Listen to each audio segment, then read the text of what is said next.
Very excited to be here. My name is David Cornish, and I'll be moderating today's conversation. I am a customer support analyst here at UpGuard, coming to you live from the magical city of New Orleans, Louisiana. And today we are very fortunate to have two special guests with us. I want to thank you both in advance for taking time out of your schedules to talk to us about UpGuard and the state of cybersecurity. And with us are Howard Taylor from Hollister and Andy Schon from Autosoft. It's a pleasure to have both of you here with us. And with that said, we'll jump right into it. First off, can both of you tell us a little bit about your organizations and your roles at these organizations? And we'll start this one off with you, Howard. All right, thank you, Andy. So my name is Howard Taylor. I'm the Director of Information Security and Cyber Risk for Hollister Incorporated. That's the medical company, not the clothing company. And we're part of the John Dickinson Schneider companies. Hollister itself is a global medical manufacturer that has operations around the globe. So we are in Americas, Europe, and in Asia. What we do is provide ostomy and continence care products and services. So ostomy is really a surgical result of someone that's had an intestinal injury or a spinal cord injury. And as a result of that, they've lost their functional ability to be able to handle waste.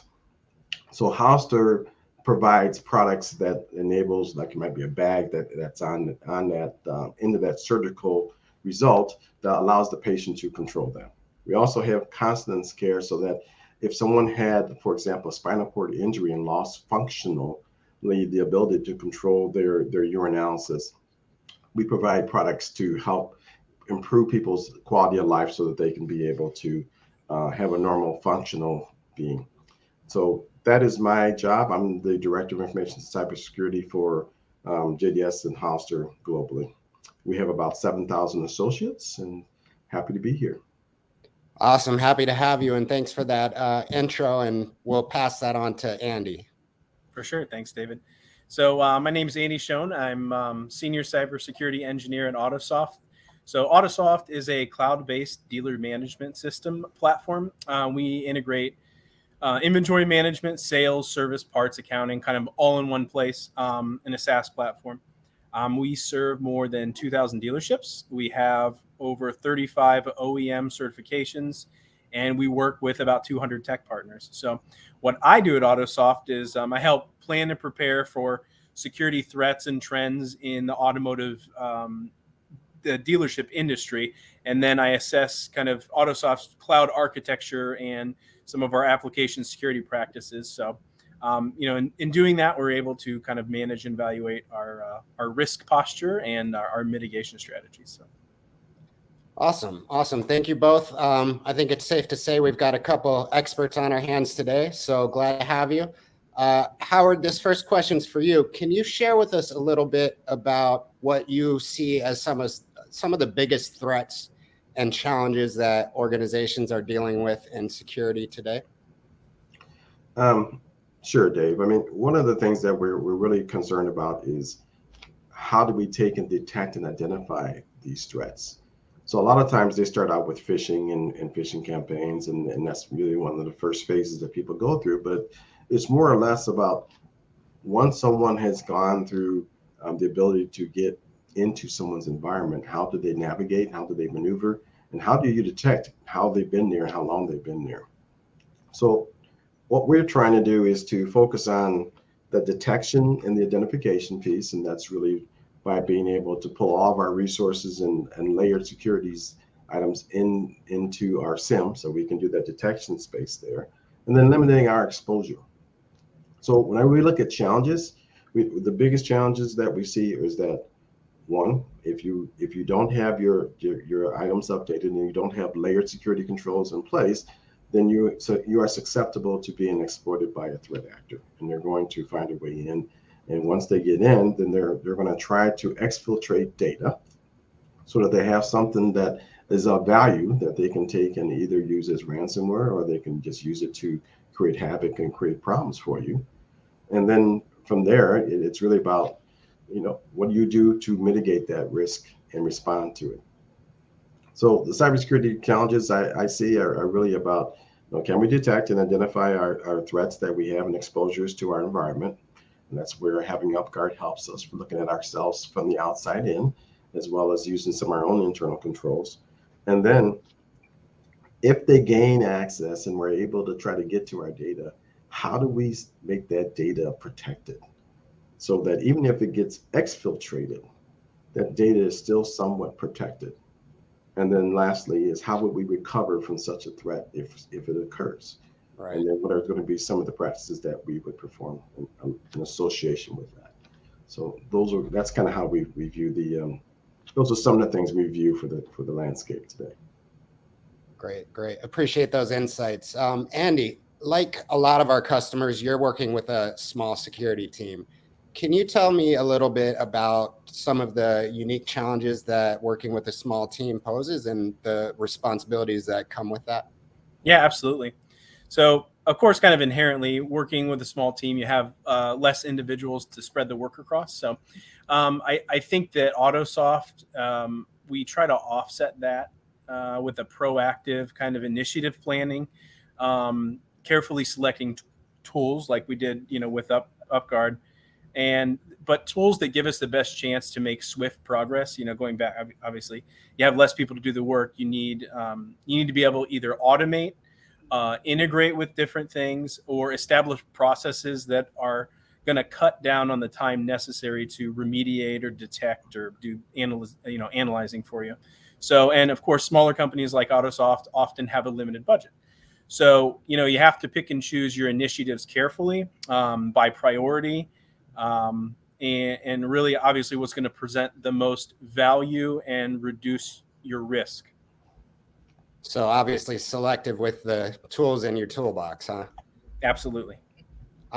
Excellent. So Howard, you've actually had the chance to now use UpGuard at 2 different organizations. So I'd love to hear a little bit about your experience with that. Was UpGuard something you brought to your current role? Actually, it was. So I brought UpGuard in at a different company, and the reason we brought that in was basically for, I'm gonna say, the same 4 reasons that we brought it in for my current company. First and foremost is that we wanted to have the ability to look externally at ourselves.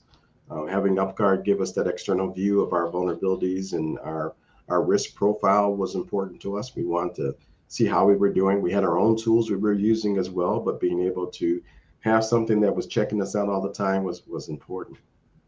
And the second thing was that we had a lot of vendors that we use, or we'll say third-party partners. So we wanted to be able to have some sense of measurement for what is our risk exposure with our third-party vendors. So having that ability to do the risk monitoring and the evaluation was great for us. Part of that was because we could send questionnaires online, and the original questionnaires, they were great for us, but now that you can do more customized questionnaires, it's even better. And we found that to be very, very good. And then the part that was very good was that you could take the results of the external evaluation that UpGuard provides, the combination of the questionnaires, and then together that can create a risk assessment. And then that risk assessment can be saved as a PDF, which you could send back to your business partners or architecture, whoever's helping with that review process, as well as to your vendor partners, so they can see why you're coming back with these decisions or some of the exposures that you would ask for them to remediate. The other part for why we did this was breach notification. We found that to be very useful for our associates. In all cases, some of these are not always the same because it depends on what the nature of the breach is. But for those that we felt that were significant enough that we wanted to make sure that the associate was informed, to have them change their password or to take some other actions, then having breach notifications was really important for us. And the final piece for why we did this, or why I did this, and why I brought in it at the current company, was for data leaks. Now, data leaks is not something that you hope to find. Okay, let's be honest. If you have data that's leaking, that's not a good sign. But at my other company, we found it. We were surprised. We were actually working in the cloud in AWS, and we had some developers that we had contracted that were doing some work on our behalf. And and lo and behold, I got a notification from data leaks. I'm like, oh, what the heck is this? So we went back and confirmed it with our development team, and they went and talked to their contractor, and sure enough, this was a problem. So we were able to get something actually remediated that we didn't know about because of data leaks. Now, you don't expect to get that often at all, but just having that out there and knowing that it's being checked was a good thing for us. It worked for us in that instance. We haven't had that issue where I'm at right now currently, but I don't want to be without that capability. So that I found to be very useful. So those are the four main reasons why we brought UpGuard in and what we're doing with it today. That's a great story. Thanks for sharing that. And it's not something you want to find out, but it's better to be alerted than not. So I'm glad to hear that worked out for you. To dig in a little more and elaborate on that transition process and moving to a new organization, can you just tell us a little bit, what did that look like onboarding and implementing this with a new team who had not used UpGuard previously? A couple things. One was for the team who weren't familiar with UpGuard and those kinds of tools. This was great for them to be able to see that from an external viewpoint and to get that assessment capability. That was great for us to get the executive vulnerability report of ourselves. That's what we really focused on in the notifications that were there. But what was different for us is that because we were a medium-sized company sitting underneath a corporate headquarters, we had a couple entities underneath. So what I was trying to make sure we were able to do was to get a score for our corporate headquarters, and then a score for both Hollister and a score for KMT. And so we were able to set that up, and that was very helpful for us to be able to see what was the risk associated with the underlying entities in the organization as a whole. So that was something that was beneficial for us. And then the other piece was that we worked together with our legal and compliance team, because they were focused on some pieces that they wanted some information for assessments as well, or questionnaires. And so they were part of that, and training them and getting them ordering and set up. That was good. So the usage has been good, and being able to get everybody set up and on board has worked out well today. I'm glad to hear that. Thanks. Andy, so you mentioned working with a smaller team, but you handle a large amount of data. So can you tell me a little bit, how does UpGuard empower you and your team to confidently monitor security while maintaining all of your other responsibilities monitoring security within the organization? Yeah, for sure. So definitely, I think that it comes back down to that core benefit that I spoke about when we evaluate tools, like we did with UpGuard. If we can leverage a tool that presents you clear, like actionable items, instead of just kind of a giant list of things to hammer away at, and then also minimal alert fatigue. You can get to a point where you have so many things that you need that come in as a high priority that it's like a boy who cried wolf. Like what I don't even know what to actually look at now, and then eventually someone might not. So having that clear actionable list kind of instantly reduces that discovery and analysis time for those high priority items that put you at the most risk. So, it allows us to concentrate on resolving the issues faster.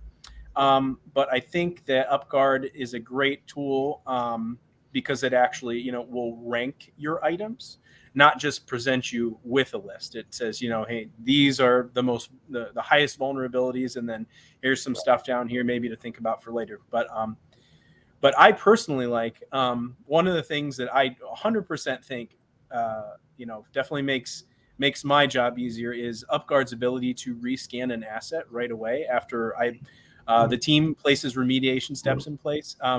So if I can put some controls in place, rescan my asset, and know that what I put in place works without having to wait even overnight, that's huge. I can close a trouble ticket and move on to the next thing, really, and know that I've resolved the issue. So, and then the last thing that I really think kind of supercharges us is we love the competitor comparison. I think Howard touched on. It really gives us an idea how we stack up within our industry, and I know that we are currently in a good spot there. And even like our sales team has used it kind of as a selling point. Like, hey, Autosoft is not only aware, but we've taken the steps within our industry on our platform to do our due diligence. And here's the proof.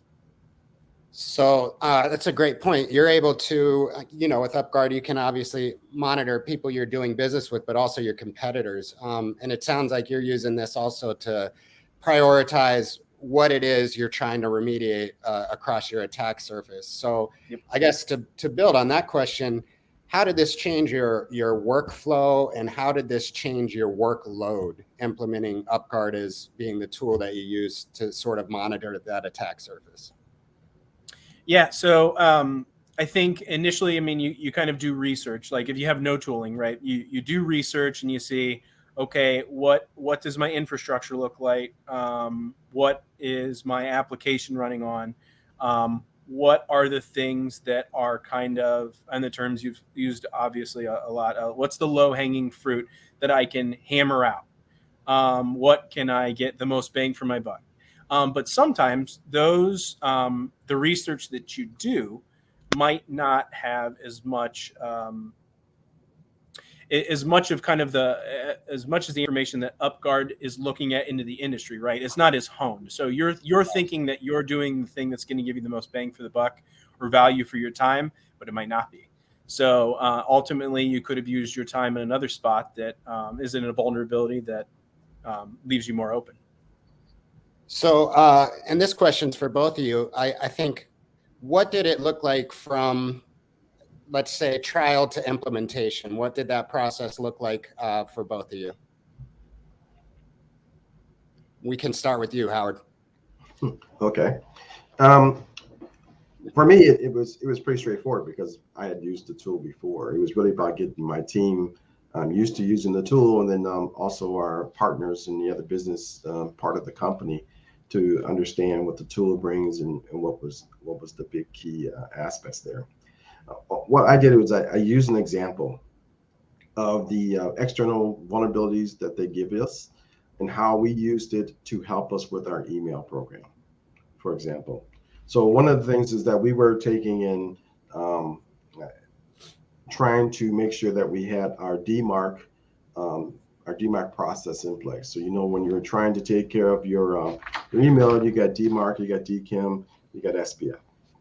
So having those ratings and places in place, we could see very clearly where we were at the start of the program and then how we were rated beforehand. Well, when we first started, we had some work to do.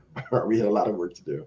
But, that's because we weren't using that as effective as we needed to be. And when you're having someone send emails on your behalf or sending emails to your associates or your customers, you need to make sure you got that validation in place. So that was one of the things that we did, was use that as an example to show how that could work. And that's how we brought in our other sister company. And then when it came to the legal department and compliance department, it was really about them just understanding how the vendor management piece worked, how to use the questionnaires, how that can be sent back, how we can do risk assessments, and of course in conjunction with that, and then just giving them that piece, because they were only interested in that piece of using UpGuard. That was all they were interested in. So we focused on that for their needs, whereas for our sister company, their cyber department needed to understand more of the full scale of how it could be used as a department. So that's kind of what we did, and then we got them on board. It was very quick. It didn't take long. Once they had the right access, the real key was determining who had the administrative access and who could actually just have view rights. Awesome. And how about you, Andy? What was your experience implementing this? So I think, definitely kind of when it goes live and you kind of get your first list, if you will, of your high priority things, I think, sometimes it's easy to think that we're good. I think the easiest thing to think in the security industry is, we've done our due diligence and we're good.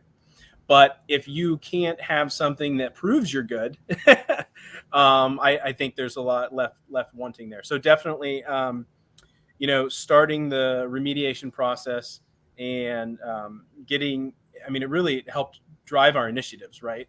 So you see what you need to do.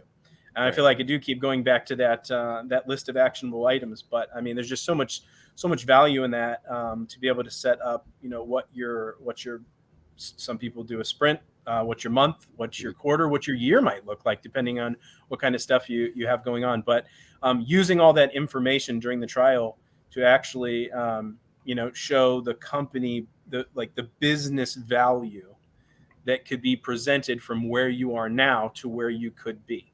I think that's huge. And if I can just add something else to that, a lot of this is really coordinating and working with your various infrastructure teams. The cyber teams don't have full control of all the remediation activities that have been identified through UpGuard. We have to collaborate and partner with other teams to get work done. So there's a prioritization process that takes place, as well as there's this collaboration process to say, hey, what can we focus on, or what are we going to focus on, depending on who you have to work with and what teams or what area, or even what country in certain cases, to get it done. So that was one of the things we experienced as well, which is ongoing and constant, and that's the life of working in cyber. But it's important when you're taking and showing, your partners these results. And so what's also good is you can take and create a PDF of what those scores are, send that to your partners. They can see some of the details behind there, give them access to the tool themselves so they can view and see some of the data behind there. And then you can have a discussion on what needs to be done and prioritize what you want to have remediated first. Great. So it sounds like an ongoing theme here is a little bit of help in prioritizing goals, not only immediate goals, but big picture goals as well. So speaking to that, we talked a little bit about monitoring your security surface and monitoring your competitors. I'd love to dive in a little bit about vendor monitoring. So I know, Howard, this is something you do use, vendor risk. And I know this is a question a lot of people have. So I guess, what are the challenges you have faced when onboarding a vendor? And what does it look like? What is the process of the first time you add a vendor and you do a risk assessment with that vendor? What does that look like for your team? So we use it as part of our vendor, basically cyber assessment and risk review process when we go through our architecture reviews. What it looks like is that we try to find their home website so we can kind of see where they are. And that's always important to try to find the right one, because everybody's got similar names, so you got to make sure you got the right vendor or partner you're trying to evaluate. And you put them into the system, you define them, and then you got to let UpGuard run for a little bit. It means it may take a day or 2 or 3 before the scores actually update to where it's really accurate. You can't go out the first day. But what we find is that once we've done that, it really helps us right up front to see if there are some challenges. So what we do is we take and try to make sure that if we have a SaaS vendor, basically software as a service vendor, that is working with us, we put them in UpGuard for time being and evaluate them. And what we really want to find out is if they are either having some of our data or processing our data, because that's going to be critical for how we view them in UpGuard. And once we've done that, we'll take and look at their scores and we'll determine, what kind of partner they are or potential partner they could be. And also we'll take and determine, how safe we think our data is with them and whether we want to even be connected to them because of, the potential risk of any connectivity, if that's anything part of the plan. So that's how we use it. It's just, one of the steps we take. We put them in, we create the profile, we view them for a while, we take and do our assessment, we make our recommendation back to the partners or to the business partners or our architecture team, and that's how we use it today. Awesome, thanks for that. Andy, as we mentioned, you deal with a lot of data and exchange of data. Is UpGuard something that you bring to your customers as a way to show them that there's an additional level of monitoring and an additional layer of security that you're implementing when you are dealing with a new customer or an existing one? Yeah, for sure. Actually, we like the option that UpGuard has. We have our score published, So, we have a link that people can go and, see where we stand. Like, hey, we're doing a good job. Take a look, that kind of thing. Because as I mentioned before, many people and even people who've been breached, they say, hey, we're secure, we're secure, we're secure. Again, I'm not saying that they weren't, but if you can prove, in a numbers fashion that you are, I think that goes a long way from a third party tool. So now this is actually evident that trust of protections, managing, exchanging data. There are actually new industry rules coming down from the FTC, and they've updated their requirements to something called the safeguards rule. So it was already in place, had to do with protecting customer information. Obviously, we have a large portion of that being the software vendor. But it describes measures to keep customer information secure. Obviously, as UpGuard knows, breaches are more prevalent than ever, and it's critical that we're not just advised that, we're advising people that we're secure, but of course that we're proving that our security controls we put in place that are appropriate, and they're appropriate for the level of, the sensitivity of the data in question. So, definitely proving that you're secure and giving a sense of this is the place you need to be because of our product, but also how we protect you. Right. And just to piggyback on that, so you're utilizing our shared profile feature. Do you anticipate that also saving you future workload, sort of like preventative maintenance, and saying, look, here's where we stand, here's our information, and we're happy to share it with you? Yeah, for sure.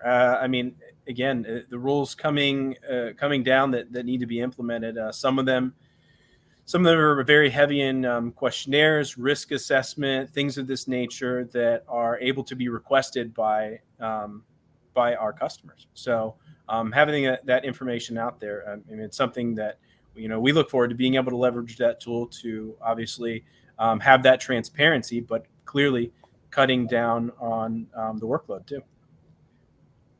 Perfect. And that brings me to my next point, which is questionnaires. Something everybody loves. These can be seamless, or they can be painful depending on how people have things set up. Can we talk about questionnaires? And I know, Howard, in particular, you've used UpGuard to handle your questionnaires. Is this a major part of your security practice and use case for UpGuard? It's part of our use case for UpGuard. We like the questionnaires because it's easy to go through, but what we are finding is that at least some of the questionnaires, and even our own that we started with initially, was more, we'll say, infrastructure centric focused. And as we've gone through the time of partnering with third-party vendors and partners, we need to have more, need to have different questionnaires that are more centered toward software as a service type providers. So I think that UpGuard has an opportunity there to change some of some of their questionnaires to be more application centric and maybe even more focused towards some software as a service. And as well as we have our own opportunity to do some things along customized questionnaires to fit our needs there. But right. Once you've got the right questionnaire in the hands of the right recipient, then taking advantage of those automated replies and building that risk assessment is easy. And it also provides that company a real immediate feedback of where their potential vulnerabilities are and what they can also take and address. And other things that we may find that they need to address in order for us to conduct the business with them. So it works that way for us. And can you just, to piggyback on that, can you share with us a little bit about your experience engaging with vendors to remediate and complete questionnaires? Do you rely completely on UpGuard for that process? Is there a personal touch in between? How do you go about that? So I guess it depends on the vendors, because for many of them, they're happy just to be able to provide the questionnaire. And it depends on how you structure your contract or how you perform the next step. It may be that you're just looking for the questionnaire so you can do an assessment, right? But if you're really trying to take and get them to remediate certain things, you need to have some type of process in place where they're going to agree to that, and you've got either some legal support behind that or something else. So in the case where we had an issue, I'd seen another location where there was a data leak. Well, that was different. I made them fill out the questionnaire from UpGuard, a series of questionnaires, and they had to remediate them too, or we weren't conducting business with them anymore. So that worked out actually great because they were able to add multiple people, and then they can do different parts of the questionnaire, and we could see those updates and you get those notifications right away. So that works out really well. Awesome. So next question I have for you, and I can start with you, Andy, is how important is it for your process to have touch points and support that you can reach out to at UpGuard as part of your process or part of your learning of the platform? Oh, it's huge, and as you well know, you've certainly helped me out. Always extremely responsive, right? Like it's fantastic. Like I personally think that there are a lot of platforms where the support is probably over time getting more watered down. Have not experienced that one iota with UpGuard. Extremely responsive. I mean, succinct answers, always on the money. Like truly great. So I appreciate that, and I mean, always quick, and like I said, great responses. So that's great. Helps to us hear. out a ton. Yeah, appreciate that. That's great to hear. And Howard, I know for you and your transition to your current role, you actually still had a contact at UpGuard. So I guess same question for you. What was that experience like in helping you to implement that transition? It was good. I mean, the thing that I found that was most useful for us was UpGuard's willingness to actually make some changes for simple things that we would ask for, whether they had to do with the questionnaire that we were setting up as a custom item there, or potentially entertaining potential updates to the system to give us a better view of what's happening with the tool set. So that's always been easy to make those suggestions, and we like the chat feature. I mean, that works out really well there too. Beyond the support aspect there, the one thing I would say that is very useful is the news and incidents information. That is great for us to take and share with some of our either some of our leadership or just some of our community, some of the challenges that have been happening in terms of breaches, and that is very useful because some of them are local, meaning local maybe within the state, so it may have a personal effect for people individually, or it may be just something that may be not necessarily local, but it's a broader use category, something that people have used anywhere. And so they're very interested to know if there's been a problem associated with different key vendors or key suppliers in different areas. So that we find very good. Excellent. So I'm going to put you both on the spot here and ask you a question about UpGuard. Is there a favorite feature or a go-to feature that you use the most in your day-to-day security monitoring? Start off with you, Andy. Yeah, for sure. It's the rescan button, like constantly. I can tell you 100%. Like Okay. as soon as I implement something, I'm rescanning it. There's no lag in there. So I mean, by far the most useful thing that I'm constantly doing is rescanning. I mean, I touched on earlier. It's so great to not have to, wait like 3 days to know if what I did, juggling other responsibilities, right? Sometimes you have to remember to go back and look at, oh, hey, did that work? Did that fix it? It was supposed to, but did it? And now, I have that I have that scenario covered in 4 minutes. So awesome. And Howard, how about you? So mine's a little bit different. I'm more focused on news and incidents, primarily because it's not happening all the time that I'm going into UpGuard every single day. But I'm more interested on the macro level in terms of what are our issues, how are we trending, how are either any issues with our vendors trending, and then if there's any type of breach notifications we need to be aware of. So that's will be where I focus there. Great. Thanks both of you for sharing and for taking that question. Sure. Before we see if there's any audience questions, I was just curious for both of you, do you have any major security goals for the remainder of 2022? And what does that look like? And what is on your radar for maintaining your security posture for the remainder of the year? And that one's up for grabs, but love to hear from both of you. Yeah, for sure. No, so starting off 2022, we had kind of a three P approach. So product, perimeter, and people. So using UpGuard to do our perimeter scanning, perimeter hardening, trying to leverage other tools, various like penetration testing for AWS, Azure.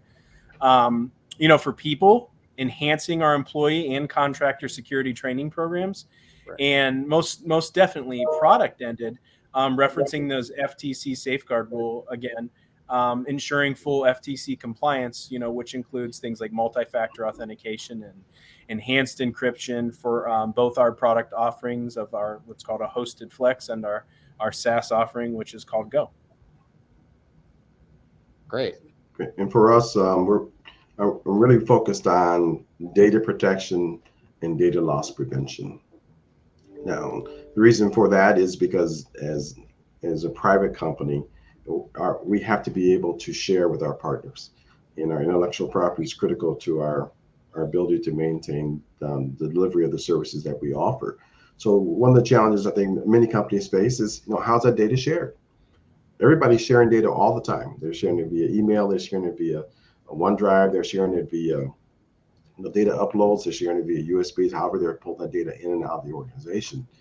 Being able to track that, being able to put in data loss preventative measures to put the things that are important to you or what we're trying to focus on, as well as to classify the data. Because before you can really try to put what measures you need to protect it, you got to know what's important. So we're doing data classification as well as data protection and data loss prevention measures. That's what we're focusing on. Excellent. Awesome. Thank you so much for sharing those insights. I've got a question from the audience here from Thomas. When a vendor has critical findings, do you reach out to them with their UpGuard report? So what happens is, at least for us, what we do is if we have a vendor that has critical findings, depending on what those findings are, we're using this primarily as part of our vendor assessment process. So this is, in a lot of cases, prior to us engaging them for being one of our service providers. So we have done things where we've included remediation as part of the contract to say, hey, within 6 months, within 12 months, we would like to see this remediated. Or we may ask our legal associates to take and say, hey, maybe we should ask for an out at this time period if there's no progress made on this or it hasn't been addressed. But at that point in time, there's no action taken right away. It's part of our assessment to determine whether we want to conduct business with them or what is our risk in conducting business with them. Awesome. Great question. Thank you so much. So we got another one from an audience. David Wu is asking, do you find that vendors like to answer questionnaires with the platform, or do they prefer a more traditional method like email or document? I know this is one we get in the support line a lot, so would love to hear your take on that as well. I think if you can, what we found is that when we send it out via electronic means, it's easy for them to just take and pass, just identify somebody else who they want to receive it. So what'll happen is we may have an initial contact. That might not be the right person who's going to actually fill out the report. They're just the initial contact, and they can then take and put in another address to have somebody else fill it out, and they can do that online, very simple. As far as preference for email versus using UpGuard, we haven't found that to be an issue. We found that people will use UpGuard just as easily as they will with email. Because with email, then they got to track that email, find out where's that report at, did I download it and do what with it? Or if it's a link, they can just go in there and it's easy to find it and complete it at their leisure, and then just submit it when they're done. That's great. Listen, I want to thank both of you so much for your time today. It's been absolutely insightful. It's so great. I've had some interactions with you virtually, but so great to see you, even though it's still virtual. and just really appreciate your time. Absolute pleasure to have you here. I can't thank you enough for sharing your insights, your experiences, and for helping other people to gain exposure to that as well. And for just being ambassadors to our product and for helping us to be better. Can't thank you enough. It's been a joy. And if you have any final thoughts, we'd love to hear them. If not, for our audience, we're going to have a pop-up for feedback that's going to come in, but I'll let Howard and Andy sign off here before we head to that. Yeah, keep up the good work. Thank you very much. Yeah, this has been great and I appreciate it. And we're all in the same boat. We're all trying to take and protect our environments and make sure we remain secure. So having the right products and being able to attend things like this where we can share information and learn from each other is always positive. So appreciate the opportunity. Awesome. Appreciated having you. And thank you so much. And until next time, you have a great rest of your day. And as I said, if you're watching this, you will get a pop-up where you can provide some additional questions or comments and feedback for that. Thanks again, gentlemen. It was an absolute joy. And I look forward to remaining connected and working together with you. Thank you. Thanks a lot, David. All right, y'all.